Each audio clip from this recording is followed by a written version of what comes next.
versículos del 7 al 10. La ley de Jehová es perfecta, que convierte el alma. El testimonio de Jehová es fiel, que hace sabio al sencillo. Los mandamientos de Jehová son rectos, que alegran el corazón. El precepto de Jehová es puro, que alumbra los ojos. El temor de Jehová es limpio, que permanece para siempre. Los juicios de Jehová son verdad, todos justos. Deseables son más que el oro, y más que mucho oro afinado, y dulces más que miel, y que la que destila de pan. Padre Santo, en el nombre de Jesús, hoy quiero que tu ley perfecta me abra el entendimiento, me enseñe tu verdad y me muestre el camino por donde debo seguir. Te entrego mi vida, mis emociones y mis sentimientos, mi mente y mi corazón, para que yo pueda hacer tu voluntad. Porque cuando menguo, tú creces en mí. Dame amor y pasión por tu palabra, por conocerte y por vivir adorándote con mi boca, con mi mente, con mi corazón, con lo que pienso y con lo que hablo. Te doy gracias por darme discernimiento, el entendimiento, el temor de Dios y el dominio propio para vivir obedeciéndote, amándote y adorándote. En el nombre de Jesús. Amén. Gracias te damos por este tiempo, Señor. Tus juicios, tus mandamientos, tus preceptos, toda tu ley es perfecta, Señor. Ayúdanos a permanecer firmes y fieles en esa verdad. Te damos gracias en el nombre de Jesús. Amén. Bueno, los invito a que vayamos al libro de Colosenses, capítulo 2, versículo 14. Colosenses 2, 14.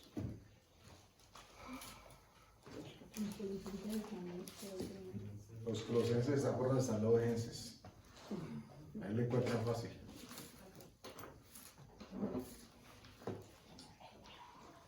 Colosenses capítulo 2, versículo 14. Amén. Dice así: anulando el acta de los decretos que había contra nosotros, que nos era contraria, quitándola de en medio y clavándola en la cruz. Este versículo de por sí es como un estandarte de la obra redentora y el propósito de la venida del Señor Jesús a este mundo por nosotros. Pero hay mucha información que está como intrínseca, específica, pero también implícita. Y nos gustaría hoy poder, por lo menos, acariciar un poco, iniciando con este versículo a propósito de lo que el Señor Jesús hizo. Pero teniendo en cuenta que si Él hizo algo, fue con el propósito de, lo vamos a ver ahora con otra escritura, con el propósito de deshacer. Noten ustedes que implícitamente aquí está dicho que si anuló un acta de decretos que había contra nosotros. O sea, si la anuló, era porque en algún momento de la vida y la existencia esta estuvo vigente. En algún momento era aplicable, ejecutable, reclamable, todos los hables. Porque dice que anuló un acta que estaba vigente. Y dice que nos era contraria y la quitó de en medio. ¿De en medio de dónde?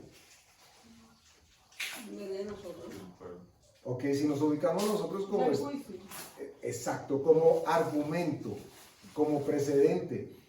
Si ustedes tienen algún conocimiento de leyes o por lo menos han visto una novela, pero entonces traemos grande, pero en algún momento van a dar cuenta de que se requiere de que exista una prueba, ok, que no dé lugar a dudas para que el juez tome una sentencia. Y cuando se establece una sentencia hay un precedente. Si nunca existía una conclusión, una condena, una declaración de un juez al respecto de un litigio y un juez llega y la ejecuta, esa se convierte en un precedente, lo que le llaman jurisprudencia. Es decir, que otro juez más adelante puede decir, como falló fulano de tal en tal y tal caso, siguiendo los elementos que él usó, entonces yo puedo proceder de la misma manera. Resulta que el ser humano, en su litigio con Satanás, creó jurisprudencia. Se sentó un precedente al momento de decirle no a la obediencia a la palabra de Dios. Y ese precedente estableció de que si no era por la ley, legalmente tenía que o morir o legalmente tenía que vivir.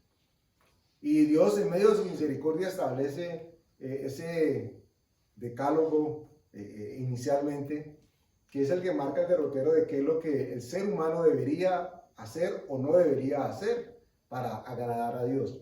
Pero es muy, muy importante recalcar aquí que en el principio no fue así. Así como cuando la Escritura habla del divorcio, que dice que en el principio no era así. También tenemos que decir aquí que en el principio la ley no estaba presente. La ley escrita en tablas, como manifiesta la Escritura. Por supuesto, cada vez que Dios habla, se convierte en ley. Y cuando Él le da la instrucción a Adán y le dice, de todo esto puedes hacer menos esto, su palabra se estaba convirtiendo ya en ley. Pero noten ustedes que no era la ley concebida de forma ceremonial, aquella que exigía un rito o un ABC de cumplimiento para poder, abro comillas, agradar a Dios. Esa ley, que es la que conocemos nosotros ahora, cuando nos hablan de la ley, nosotros la identificamos con ese tipo de ceremonias o ritos o tradiciones inclusive, que el hombre aplica para, entre comillas, agradar a Dios. Pero en un principio no fue así. En el principio no existía, no estaba escrita. Dios termina escribiéndola con su propio dedo en unas tablas que le entrega a Moisés, que Moisés después despedazó. Se le cayó el internet cuando llegó y se encontró con ese desorden que había abajo. De eso lo haremos también ahora. Pero importante tener en cuenta, la ley en un principio no existía. La palabra de Dios, por supuesto, sí. Y la palabra de Dios se convierte en ley en nuestros corazones. De hecho, está escrita en nuestros corazones. Pero, insisto, como ceremonia, como ritual, no había un proceder legal que el hombre tuviese que cumplir. Es más, podríamos imaginarnos a Adán y a Eva corriendo como Caperucita Roja, como Caperucito Rojo, él por aquí, para allá, y no hay nada que nos diga la Escritura de cómo era que él tenía que hacer para hablar con Dios. Al contrario, lo que podemos inferir por el contexto que nos dice la Escritura es que no había nada que impidiera que tuviesen comunicación.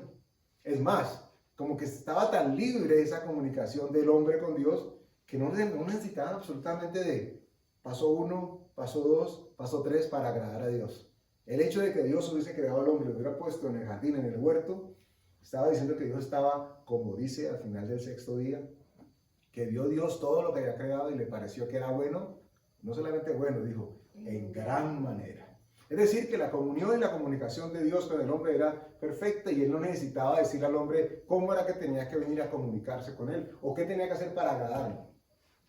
Es más, el consejo que Dios da al hombre no es para cómo acercarse a Dios, no es como para mejorar su relación con Dios, es para que su relación con Dios no se vea afectada. Esa es la instrucción cuando Él dice, no quiero que comas de lo que te va a dar el conocimiento del bien y del mal. Porque cuando lo hagas, ya en tu intelecto vas a creer que no necesitas de Dios, si ya conoces el bien y el mal. Básicamente este es como la síntesis de por qué aparece la ley. Pero la ley no podía ser abrogada, no podía ser abolida. No podía simplemente cambiando de gobernante llegar, ay no, como pasa cada vez que llega un presidente nuevo, ¿no? Yo quiero esto nuevo y el Congreso aprueba o desaprueba y tiene que empezar a comprar a todos los miembros del Senado o del Congreso para que la aprueben. Gobernabilidad le llaman. Bueno, en el principio no fue así. Dios no estaba esperando a ver cuál mayoría le aprobaba lo que él decía. Le sugirió, le dice al hombre, como estamos bien. Si te da por aprender otra cosa distinta a lo que te he enseñado, te vas a meter en líos. Y vas a morir. Porque ¿qué es morir? Apartarse de la presencia de Dios. Tengan eso en mente en la medida en que avancemos en el mensaje de hoy. Y vamos, les invito a que vamos a la primera carta de Juan, capítulo 3. Primera de Juan 3, más adelante. Adelante. Primera de Juan 3. Y vamos a leer versículo 8.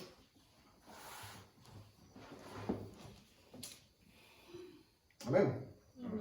Dice, el que practica el pecado es del diablo, porque el diablo peca desde el principio.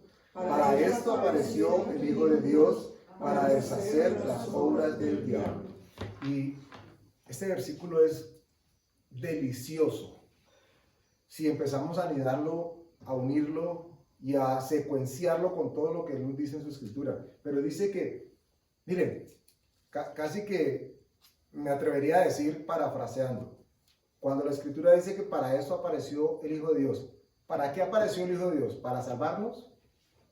Porque esa es nuestra primera respuesta. Y es verdad, que Él vino para salvarnos. Pero fue lo primero que tenía que suceder, que tenía que tomar lugar. Con la venida de Jesús ¿qué tenía que pasar para que Jesús pudiese salvarnos? Tenía que deshacer lo que antes estaba, lo que hasta ese momento estaba hecho, entendiéndose, por ejemplo, como el cumplimiento de la ley. Recuerdan ustedes que la ley es dada y el hombre no podía cumplirla a cabalidad. Siempre pecaba por esto, o por omisión, o por acción, o por todo lo que fuese. Siempre el hombre tenía la posibilidad de pecar y pecaba. Legalmente estaba dicho de que solamente podía venir redención por alguien que no tuviese pecado. Y si nos sesgáramos solamente por la mirada del ser humano, pues esto iba a ser imposible. Aún desde el ADN, pensémoslo así, la secuencia del ADN del ser humano estaba ya sesgada, modificada, para que con cada uno de nosotros naciera el pecado. Después, por supuesto, de la rebelión y desobediencia de Adán. Entonces, era necesario de que ese referente, lo que hablamos ahora, esa jurisprudencia o ese precedente, fuese cumplido. No simplemente Jesús no dijo, ya llegué, cámbien todo, cámbiense la ropa, aprendan otra cosa distinta porque yo llegué. Al contrario, dijo, yo no vine a invalidar la ley. Lo que pasa es que con su venida Él vino para asegurarse de que se cumplía. Y al cumplirla nos entrega unos elementos de nosotros que no existían hasta el momento de su venida. Hasta el momento de su venida no existía, no había la manera de que un ser humano pudiese, por mucho que tradicionalmente y ceremonialmente cumpliera lo que la ley decía, no había manera de poder presentarse delante de Dios y decir, ya, Dios, como no fue bingo, ya, cumplí con todo, ¿qué hay para mí? Eso fue lo que le pasó al joven rico con el Señor Jesús. Y ojo, él no estaba mintiendo, hablo del joven rico. Cuando Jesús le preguntaba una a la una, él estaba respondiendo sinceramente que era lo que él había hecho. Pero lo que eso da indicio es que no era el cumplimiento de la ley, el cumplimiento de la ceremonia o de los ritos, lo que iba a establecer justicia delante de Dios para con nosotros. Solamente podía presentarse a través de una descendencia pura y sin mancha. Y el ser humano, por supuesto, no la podía ofrecer. ¿Por qué aparece el Señor Jesús? Porque se necesitaba un sacrificio perfecto, sin mancha, puro, sin arruga, que fuera inocente, que no tuviese pecado. Y eso es lo maravilloso. No sé si usted lo ha meditado en algún momento. Esta es la razón por la que no tiene papá, abro comillas, genealógicamente hablando.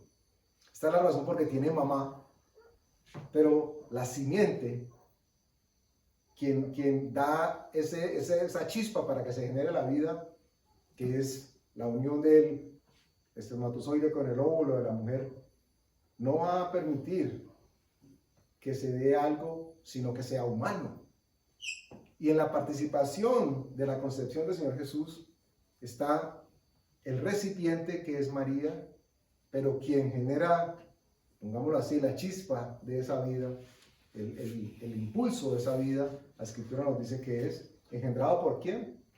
Por el Espíritu Santo de Dios. Es decir, que se cumple, que es humano, tiene que ser humano, porque si no, no podría ser valedero ante la ley. Y número 2, viene y la cumple, y como es de descendencia perfecta, va a ser acepto. Y aunque tiene la posibilidad de bajarse de ese bus endemoniado en que lo ha montado, él decide esperar para obtener lo que sabía que iba a obtener para nosotros. Todo este preámbulo, ¿a dónde nos va a llevar?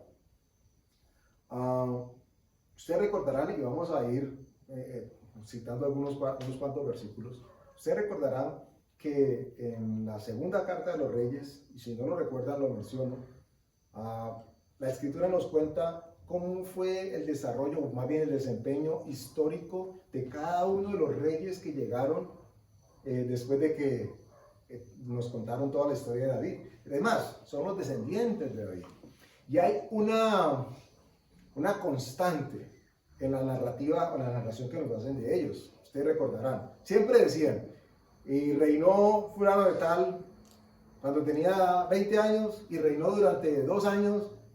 Hizo lo recto o hizo conforme a sus padres, no hizo lo bueno delante de Jehová. Esa fue la constante en toda la secuencia narrativa del libro particularmente la segunda Reyes. Reyes y Crónicas. Nos están de todas maneras contando qué hacían unos y qué hacían los otros. Qué hacían unos y qué no hacían los otros. Y este hacer y deshacer lo que nos ubica precisamente es en a qué vino Jesús. Porque hablan de los reyes y de Jesús. Dicen y nos cuentan que es el rey de los judíos. Y después nos dicen que no solamente es el rey de los judíos, sino que es el rey de reyes. Pero de él deja relatado la Escritura que podemos decir, como vamos a leer ahora con los reyes, e hizo lo bueno delante de Jehová. No solamente lo bueno, lo que se necesitaba para que nosotros accediéramos a su poder. ¿Van a entender a qué me refiero? Y seguramente Dios les va a revelar muchas más cosas, pero el contexto que va a quedar en nuestro pensamiento y en nuestro corazón es ¿a qué vino el Señor Jesús? La primera respuesta puede ser, vino a salvarnos. Y sí, vino a salvarnos. Pero antes de salvarnos tenía que ¿qué? Deshacer las obras, tenía que enderezar el camino para poder que lo otro tomase lugar. ¿Cómo tenía que deshacerla? Cumpliendo la ley. Porque ya, digámoslo así, la embarrada. El que escribió ese cuento, esa historia era un caleño y dijo la embarrada. El hombre tenía que cumplir las cosas por la ley. Y no había quien lo cumpliera. Y Jesús dice, listo, yo lo hago. ¿Por qué? Porque necesita crear un precedente cumpliendo la ley. Lo que hacía la ley era mostrar el pecado de los seres humanos y la imposibilidad del hombre cumplir la ley. Esa ley fue hecha para eso. Dios sabía que nadie la podía cumplir. Nadie. Porque cumplirla significaba cumplirla toda. Y no existía ninguna persona, ni existió ninguna persona menos del Señor Jesús que la pudiera cumplir. Entonces, la ley, por eso es que con obras, porque la ley es una obra, nadie va a ser salvo. Era mostrarle al ser humano que sin Dios no podía hallar la salvación de su alma y también de su mente y de su corazón, porque la ley lo que hacía era mostrarle cada vez lo pecador que era. De hecho, podríamos llegar a manera de conclusión que lo primero que hizo el diablo fue asegurarse de que el hombre por sí mismo no pudiera estar en una condición de santidad delante de Dios. Se aseguró de esto. ¿Cómo? Bueno, transgrediendo el mandamiento que inicialmente le fue dado a Adán. Os invito que vamos a ir a pasar por diferentes versículos, pero todos los vamos a manejar en principio en la segunda carta de Reyes. Y vamos a iniciar en el capítulo 12, segunda de Reyes, capítulo 12, y vamos a leer del 1 al 3.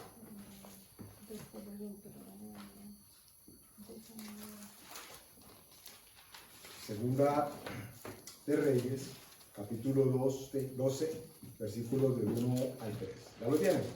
No, ya. Es que con la Biblia en el computador, en el celular, sí está a un clic.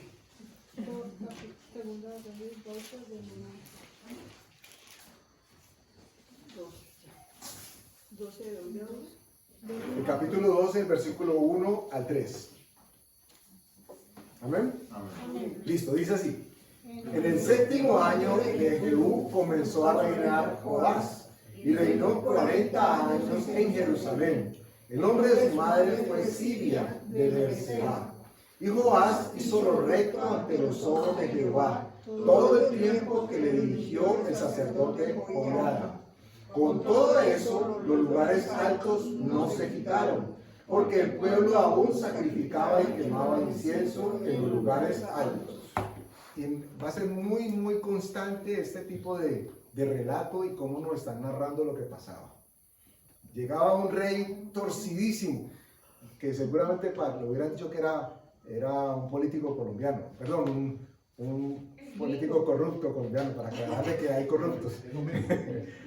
O de cualquier otra parte, de cualquier otro país. Qué redundancia. Ok, sí. Entonces, llegaban unos muy torcidos y de pronto aparecía uno que, wow, decía, no, aquí hay que poner orden porque es que nosotros servimos a Dios. Y había un corazón dispuesto de parte de ese rey, pero van a notar ustedes una constante. Bueno, espero que la noten. Vamos a ir mismo en el capítulo 14, versículo 1 al 4. 14 del 1 al 4. Tomen nota que el primero es el reinado de Joás. Todos vamos a estar hablando de Judá, ¿ok? La tierra de Judea. Capítulo 14, versículos de 1 al 4. Amén. Dice, en el año segundo de Joás, hijo de Joacás, rey de Israel, comenzó a reinar Amasías, hijo de Joás, rey de Judá. Amasías era panadero, yo creo, porque amasaba, mentiras. Versículo 2. Cuando comenzó a reinar era de 25 años y 29 años reinó en Jerusalén. El nombre de su madre fue Joadán de Jerusalén. Y él hizo lo recto ante los ojos de Jehová, aunque no como David su padre, hizo conforme a todas las cosas que había hecho Joás su padre. Con todo eso, los lugares altos no fueron quitados, porque el pueblo aún sacrificaba y quemaba incienso en los lugares altos. Volvemos a reencontrarnos aquí con este personaje. Este caso es Amasías, que dice que sirvió a Dios con todo su corazón. Porque si la escritura lo deja escrito es porque no había duda, él quería agradar a Dios. Vamos a 2 de Reyes 15, 1, 4. Vamos ahora al reinado de Azarías. El otro era Amasías, el que amasaba. De Azarías seguramente era bien azaroso. Ok, buen asador. Capítulo 15, versículo 1 al 4 dice: en el año 27 de Jeroboam, rey de Israel, comenzó a reinar Azarías, hijo de Amasías, rey de Judá. Cuando comenzó a reinar era de 16 años y 52 años reinó en Jerusalén. El nombre de su madre fue Jecolía de Jerusalén. E hizo lo recto ante los ojos de Jehová y conforme a todas las cosas que su padre Amasías había hecho. Con todo eso, los lugares altos no se quitaron, porque el pueblo sacrificaba aún y quemaba incienso en los lugares altos. Vamos a hacer una primera pausa aquí con este chico. Y digo chico porque dice que inició a reinar a los 16. O sea, no era mayor de edad todavía y ya Dios le estaba entregando tremenda responsabilidad. Y es tan hermoso que dice que, yo pues no sé si me equivoqué a decir que es el que más tiempo dura reinando. Ahora que leamos los otros nos daremos cuenta. Pero dice que reinó ¿cuántos años? 52 años. O sea, tenía 16 más 52, le duró. Se cumplió bodas de plata y de oro en el reinado y le fue bien. Y coincide con el otro, su corazón quería agradar a Dios. Todos reyes. Ahí en el 15, Segunda de Reyes 15, vamos del 32 al 35.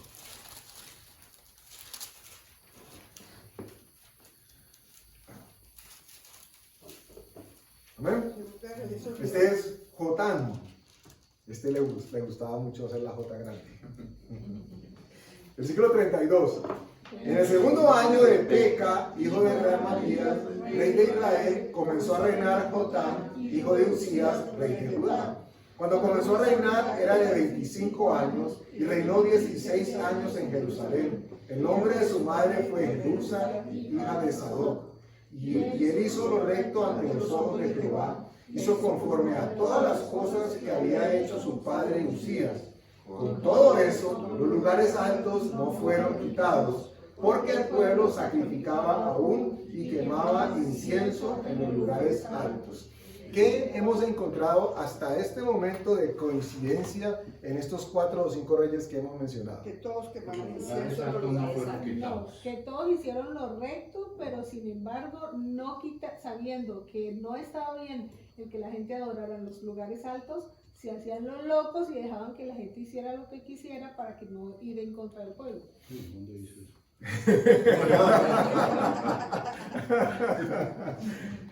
Tal cual.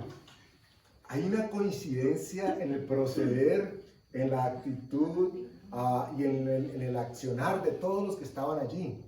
Y era que su corazón quería agradar a Dios. Y de hecho lo hacían. Lo hicieron porque si no la escritura no lo hubiera dejado registrado. Pero la injerencia que ellos deberían de tener sobre el pueblo parecía que no era la suficiente para que el pueblo tomara una decisión de dejar de hacer algo que no hacía. Porque la constante que encontramos hasta el momento es que siempre la escritura nos dice, con todo eso, o sea, hizo todo esto, pero con todo eso, el pueblo no dejaba de adorar ni sacrificar en los lugares altos. Y uno dirá, pues, ¿cuál es el problema? Pues si van a la montaña, van a adorar a Dios allá, ¿cuál es el problema? Puede pensar alguien. No era donde ellos quisieran, no era donde el hombre hubiese determinado que tenía que adorar a Dios, sino era donde Dios lo hubiera dicho. Y lo primero que tenía que suceder era que tenía que existir adoración en el corazón. Esto es definitivo en nuestra relación con Dios. En el cumplimiento de cosas que el hombre es el que ha estado poniéndolas en el transcurso de los años. Si voy a la iglesia, entonces siento que estoy bien con Dios. Si leo la palabra, siento que estoy muy bien con Dios. Si ayuno, Dios me tiene un premio porque estoy ayunando. Si oro y son 15 días de oración seguida, wow, Jesús me tiene que tener entre sus 12.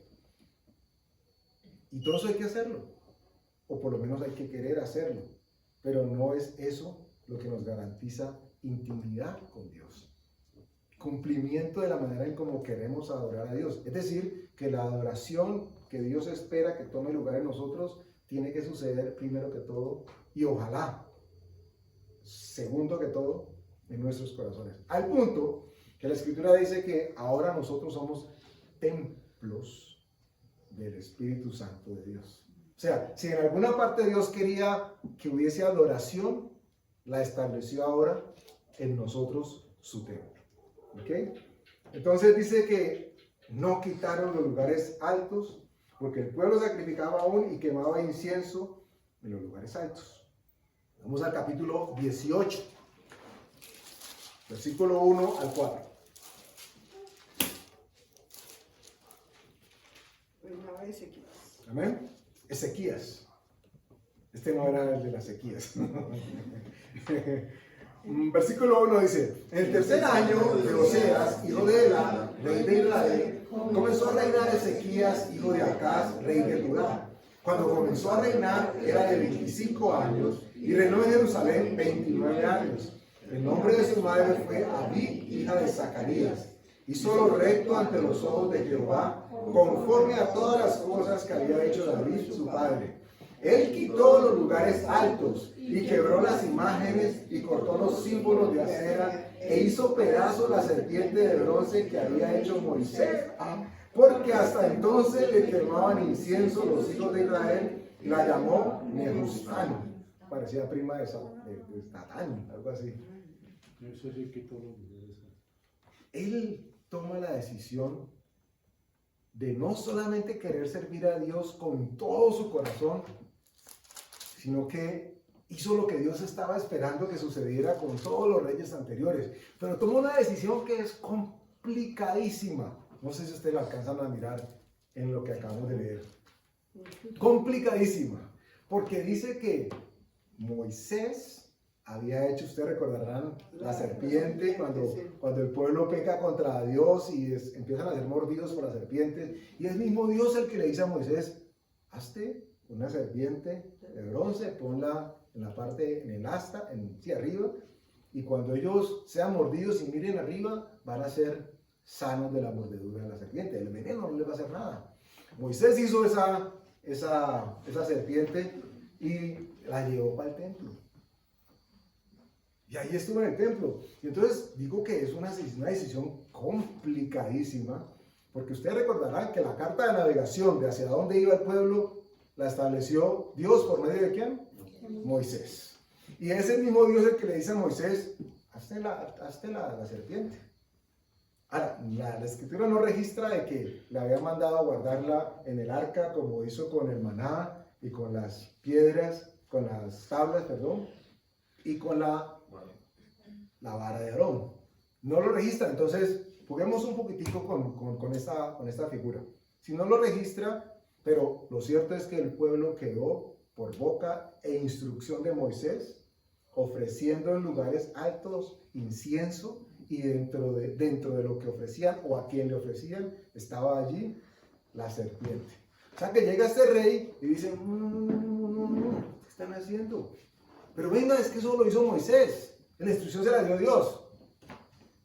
Dios le dio la instrucción de que construyera, pero nunca le dijo que la guardara y muchísimo menos que le ofrecieran incienso. Y qué hermoso mensaje podemos nosotros rescatar de esta actitud, porque vino a deshacer algo que había sido hecho en un principio, no con la intención que Dios predeterminó, pero que terminó sucediendo así, porque el pueblo termina yendo detrás de lo que significaba la imagen. Tan es así que hasta el día de hoy permanece, ¿cómo se dice? Erguida. ¿Sí? La imagen. Y uno dice, ¿en dónde? Porque yo no veo las tres cruces, ni acá la voltera que es alto. Cada texto, cada información, cada regulación que tenga que ver con medicina, desde la academia, va a estar encuadernada, rotulada por la serpiente enredada en el asta. ¿Y qué significa en teoría qué? Que el que lo mire va a ser salvo. Que el que lo mire, es decir, la sabiduría y la sanidad la tiene ahora el hombre. No se preocupen que vamos a hablar del COVID. Esto es totalmente anecdótico. Lo tiene como ídolo. Es que, y es tan respetado que uno mismo podría hacer la asociación. Ah, sí, pero es que eso significa salud. Porque es que bíblicamente el pueblo de Dios cuando miraba a la serpiente era sano de lo que le había generado la serpiente que el mismo pueblo había buscado. Y resulta que Dios estaba diciéndoles, ¿quién se va a atrever a deshacer lo que el diablo hizo? Y este rey Ezequías, que después termina, como todos los humanos, en algún momento de nuestras vidas, termina embarrándolo. Ezequías toma un valor, un coraje que Dios había venido buscando por un poco de generaciones. Todos venían agradando y queriendo agradar a Dios, y esto debe ser significativo para nosotros. Porque Dios ve la intención del corazón de cada uno de nosotros. Dios la conoce, la respeta y le agrada. Sin embargo, espera que en algún momento de nuestras vidas nosotros podamos asumir el reto de deshacer, conforme la Escritura nos dijo ahora que vino a hacer el Señor Jesús por nosotros, las obras del diablo. ¿Cómo la deshacemos? Ah, sí, es que eso era la responsabilidad de Jesús, le tocó duro, a mí sí no. Eso es de Jesús, es el que tiene que dar cuenta a Dios. No, nosotros, cada uno de los reyes que llegó quiso hacer algo bueno para Dios y lo hizo y quedó registrado, pero le faltaba algo. Era a quién le dedicaba la adoración y qué obra había que deshacer dentro de cada uno de nosotros. que tal vez aún ahora no ha sido, a este momento todavía no ha sido deshecha. Y hago mención de una relación. Por allá en el libro de Deuteronomio, lo menciono, no lo cito, no lo vamos a leer, capítulo 28, versículo 23, cuando está hablando acerca de las maldiciones por la desobediencia, dice que una de las maldiciones era que los cielos se iban a poner como ¿qué? ¿Cielos de qué? Bronce. Cielos de bronce. Aclarando que no vamos a hacer ningún tipo de asociación con que el bronce es malo o es maldito o es diabólico, nada que ver. Lo que estaba significando era que era cerrado completamente. ¿Por qué hago la salvedad? Porque después nos vamos a encontrar la Biblia describiéndonos a un ser que tenía los pies y que le alumbraban o le brillaban como si fueran de bronce bruñido. Y está hablando de Jesús. Entonces no es para que no van a decir, ay, yo tengo bronce en mi casa, ¿y qué va a hacer? No hay que quemarlo. No. Es una mención simplemente a lo que significaba y lo que se hace con eso. Otra mención. Cuando Dios le dice a Moisés que haga una serpiente, la Biblia dice ardiente. Justo abajo dice que Moisés hizo una serpiente de bronce. Bueno, seguramente la pulió tanto que eso quedó alumbrando muchísimo. El punto es que Jesús vino para deshacer lo que el diablo había hecho. Y los reyes nos dan una expectativa a nosotros de que queremos agradar a Dios y seguramente delante de Él ha sido agradado porque nuestra intención ha sido sincera y de corazón. Pero como sucedió con los reyes, es muy posible que haya una o muchas facetas de nuestras vidas en las que todavía haya ese lugar alto donde se le ponga incienso, donde se adora y donde se le lleve sacrificio. ¿A qué? Cada uno de nosotros sabrá de qué estamos hablando porque el Espíritu Santo nos ha de redarguir. Pero eso no quita el hecho de que hagamos algo para agradar a Dios.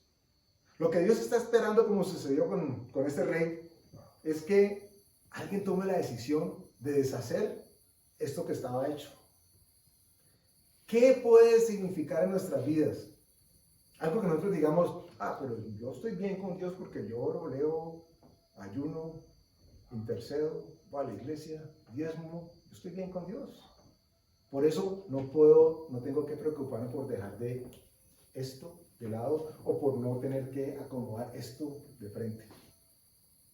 Y Dios está esperando que en todo momento, en cualquier momento nosotros podamos llegar a esa conclusión, a esa confrontación con nosotros mismos por el Espíritu Santo, donde llegamos a decir, ok Dios, yo sé que te agrado, ya sabes, ya me has dicho que lo que hago de corazón te agrada, pero algo yo tengo que hacer que solamente puedo hacerlo yo. Y es, el rey Ezequiel lo hizo. Dice que cogió y quebró la serpiente de bronce.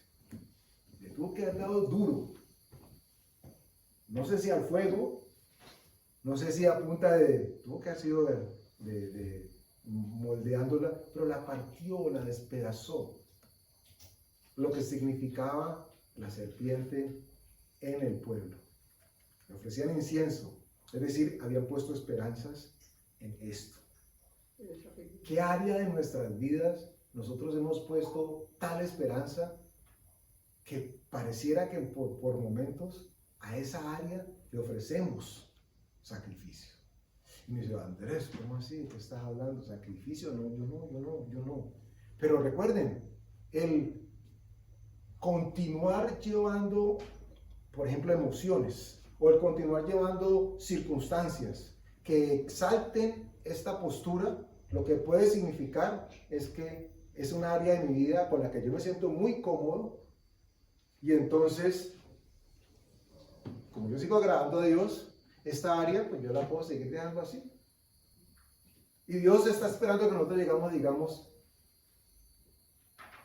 yo quiero despedazar la serpiente de bronce. El nombre que le decía ahora es Nebustán. Suena hasta como raro.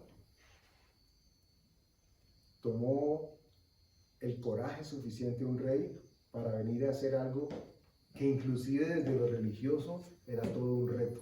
estaba retando la autoridad que por tradición había sido heredada en manos de Moisés. Lo que hizo Moisés, eso es como si le dijeran hoy a los judíos que alguien llegaba y quitaba la Torá. Por supuesto, caerían encima. Pero nosotros teníamos que tener tranquilidad si fuera el caso, porque la Escritura dice que la palabra fue escrita dentro de nuestros corazones. Entonces, así desaparecieran todas las Biblias de papel, empezaría el Espíritu Santo ahora sí a llenarnos de palabra consciente. ¿Cuál es el llamado entonces con el mensaje de hoy? Es necesario que consideremos que lo que Jesús vino a hacer, Él lo hizo, a deshacer. Pero dejó dentro de nosotros a alguien que también podía hacer exactamente lo mismo que Él hizo. Él ya sentó un precedente. Él creó jurisprudencia. Él nos dio a entender, como ya está hecho, nosotros podemos citar. Y dice que para esto apareció el Hijo de Dios, para deshacer, otras versiones dicen para destruir las obras del diablo. ¿Qué obras? ¿Qué circunstancia de bronce, digámoslo así, ha habido o existe aún en nuestras vidas? Cielos de bronce, circunstancia económica de bronce, de salud. ¿Cómo sería una circunstancia económica de bronce? ¿Cómo lo haríamos? Alguien, por ejemplo, que tenga, pongamos un ejemplo, que tenga problemas con el juego. ¿Ok? Esa persona puede decir, no, a mí me gusta apostar, pero de todas maneras yo llevo a la iglesia los diezmos.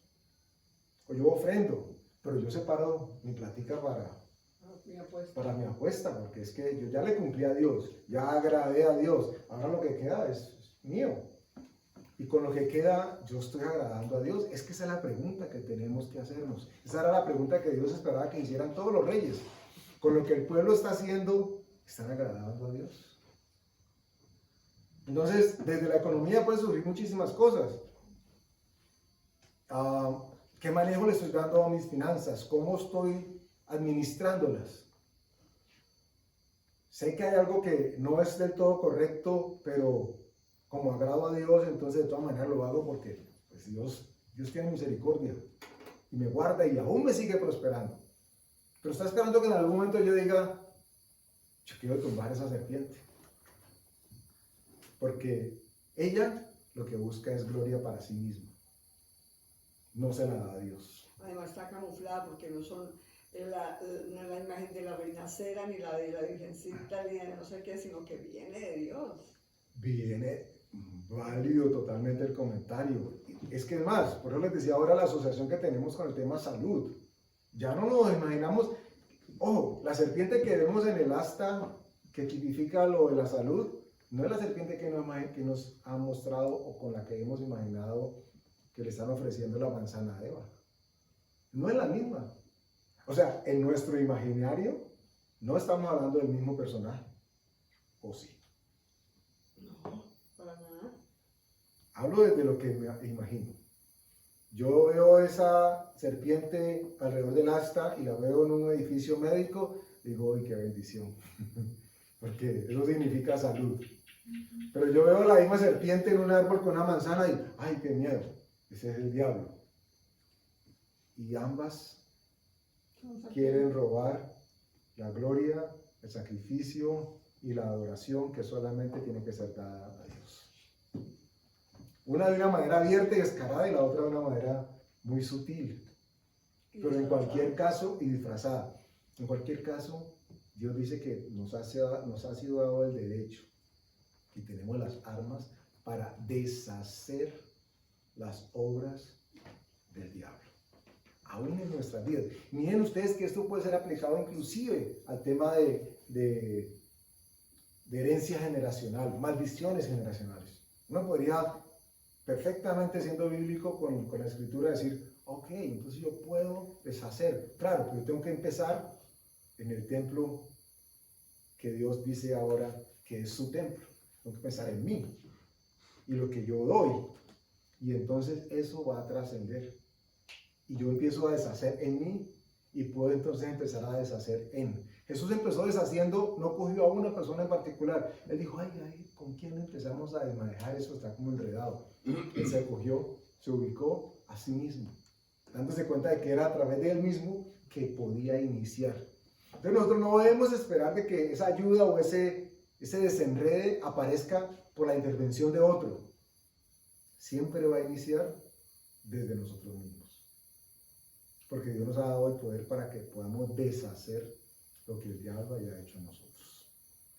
Que hubo una declaración, un decreto de una mamá, de una tía, de una abuela, que dijo, usted va a ser el hombre más bruto del mundo, usted ya lo es. No tiene que esperar a hacerlo, usted ya lo es. Bueno, o cosas así. Y se lo creyó, lo aceptó, lo tomó. Y cada vez que va a hacer algo en su vida, esa frase de quien sea que lo haya maldecido, ¿maldecido? Maldicho. Maldecido. Quien sea que le ha dado la maldición, va a venir la frase y va a estar allí, o consciente o inconscientemente. Mi abuela dijo esto, mi abuela dijo esto, mi abuela dijo esto. ¿Y saben cuál es el pero? Que para las generaciones nuestras, tal vez las de ahora no tanto, pero para las nuestras, las abuelas son sabias y tienen poder y tienen autoridad.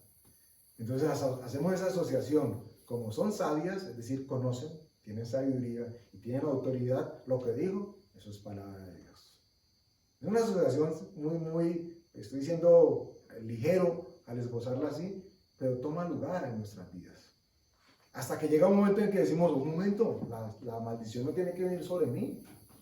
Para eso llegó el Hijo de Dios, para deshacer todas las obras que estaban decretadas en contra mía. Lo que estaba decretado que fuese maldición en mi vida, Él lo colgó en la cruz. Nosotros hicimos aquí bueno, no sé si la palabra sea ejercicio, ustedes recordarán. Tenemos aquí, tenemos un madero, era un guayabo. Era un guayabo. Y ustedes recordarán que clavamos, cada uno de ustedes escribió con un papelito cuestiones de orden generacional o circunstancias que de orden interno necesitamos y sabíamos que Dios quería que fuese modificadas o cambiadas en nuestras vidas. Y por supuesto fue una simbología simplemente de lo que Dios hizo, de que lo que era en contra nuestra, el decreto, lo clavó en la cruz, en el madero. Y lo hicimos. Y por algunas semanas estuvo aquí parado, ya después sin papelitos, con las puntillas. Ya después lo quitamos. Bueno, eso sucedió con nosotros. Jesús se montó en la cruz, o lo montaron voluntariamente, porque Él accede a hacerlo. La cruz queda viéndose, pero llega un momento en que se desaparece. Ya no hay más. Y con ella desaparece todo lo que antes era contrario. Porque Él vino a deshacer las obras del diablo. Y son todas, no unas cuantas. La ley no podía cumplirlas. Por eso era necesario que viniese la gracia. Y la gracia no podía cumplirse si no venía antes la fe. Y la fe no podía cumplirse si antes no se escuchaba la palabra. Y la palabra no podía escucharse si antes el oído no se destapaba. Y el oído no podía... No, podemos seguir así todo el día. Pero quedémonos con este mensaje. Todos y cada uno de los reyes que leímos tenían una particularidad. Dos. Una, que querían agradar a Dios y lo lograron. Así quedó registrado. La segunda, tuvieron la oportunidad de quitar los otros lugares y tal vez dijeron, no, eso le toca a la siguiente generación. Hasta que llegó uno que atrevidamente dijo, es difícil lo que voy a decirles, pero esto no es de Dios. Y se lo quitó. Y vino bendición sobre el pueblo y quedó registrado. El llamado entonces es a que nosotros podamos tener conciencia de que Dios nos ha dado las herramientas para deshacer.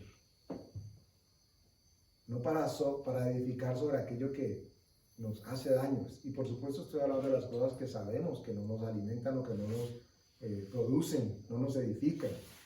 Sí, aquellas cosas que sí nos edifican o que sí producen en nosotros más Cristo en nosotros, pues esas tenemos que reproducirlas.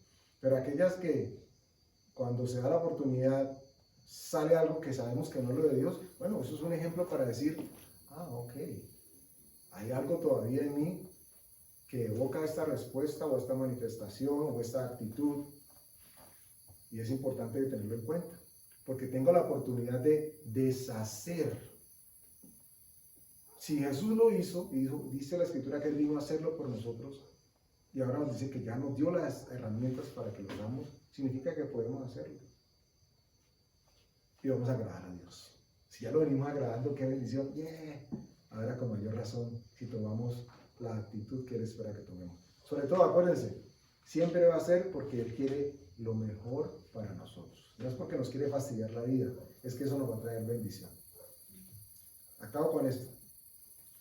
Si nosotros miráramos un poquitico hacia atrás de nuestras vidas, antes de conocer más de Dios o ser más conocidos por Dios, seguramente nos vamos a poder decir que hay muchas cosas en las que ahora somos mejores. No por nosotros, aclaro, por lo que Él ha hecho, pero somos mejores, hemos caminado. Nos falta por caminar seguramente, pero si miramos hacia atrás decimos, uy no, pero Dios ha sido misericordioso con mi vida. En todo, salud, trabajo, dinero, amor, lo que ustedes, revelación, comunión, lo que ustedes se imaginen. Pero todavía falta camino por caminar. Y es importante saber que si vamos a dar ese paso, consideremos que es necesario deshacer antes para poder avanzar. Amén. Padre, te damos gracias, Señor, por tu palabra. Gracias porque tú dijiste de manera abierta y manifiesta que el propósito de tu venida era para deshacer las obras del diablo. Gracias porque lo hiciste y lo hiciste una vez y para siempre. Y nos abriste la puerta, Señor, para que nosotros también podamos hacerlo, para que también podamos hacer pedazos de la serpiente, Señor, o cualquier cosa que ella hubiera sembrado en nuestro pasado. Cualquier